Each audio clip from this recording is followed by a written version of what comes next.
اے آدم، تم اور تمہاری بیوی جنت میں رہو اور بغیر روک ٹوک کے جہاں تمہارا جی چاہے کھاؤ، البتہ اس درخت کے قریب نہ جانا ورنہ حد سے بڑھنے والوں میں شامل ہو جاؤ گے۔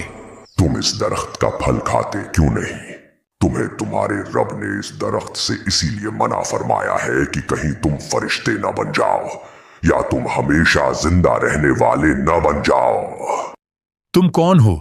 میرے رب نے مجھے اس کام سے منع کیا ہے، سو میں یہ ہرگز نہیں کروں گا۔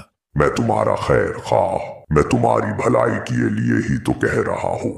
خدا نہیں چاہتا کہ تم فرشتے بنو اور ہمیشہ زندہ رہنے والے بنو، اس لیے وہ تمہیں منع کر رہا ہے۔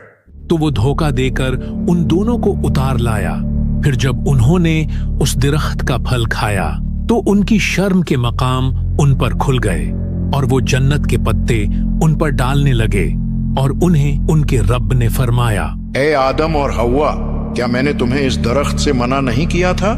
اور میں نے تم سے یہ نہ فرمایا تھا کہ شیطان تمہارا کھلا دشمن ہے؟ اے ہمارے رب، ہم نے اپنی جانوں پر زیادتی کی، اور اگر تو نے ہماری مغفرت نہ فرمائی اور ہم پر رحم نہ فرمایا تو ضرور ہم نقصان والوں میں سے ہو جائیں گے۔ تم اتر جاؤ، تم میں ہر کوئی ایک دوسرے کا دشمن ہے، اور تمہارے لیے زمین میں ایک وقت تک ٹھہرنا اور نفع اٹھانا ہے۔ تم اسی میں زندگی بسر کرو گے اور اسی میں مرو گے اور اسی سے اٹھائے جاؤ گے۔ پھر آدم نے اپنے رب سے کچھ کلمات سیکھ لیے تو اللہ نے اس کی توبہ قبول کر لی۔ بے شک وہ بہت توبہ قبول کرنے والا بڑا مہربان ہے۔ اے میرے خداوندہ، مجھے درگزر فرما اور میری اس تنہائی کا مداوع فرما دے۔ اور یوں کئی سالوں کی تنہائی، توبہ، عبادت اور دعا کے بعد اللہ نے آدم علیہ السلام اور ان کی زوجہ حوا کو ایک دوسرے سے ملا دیا۔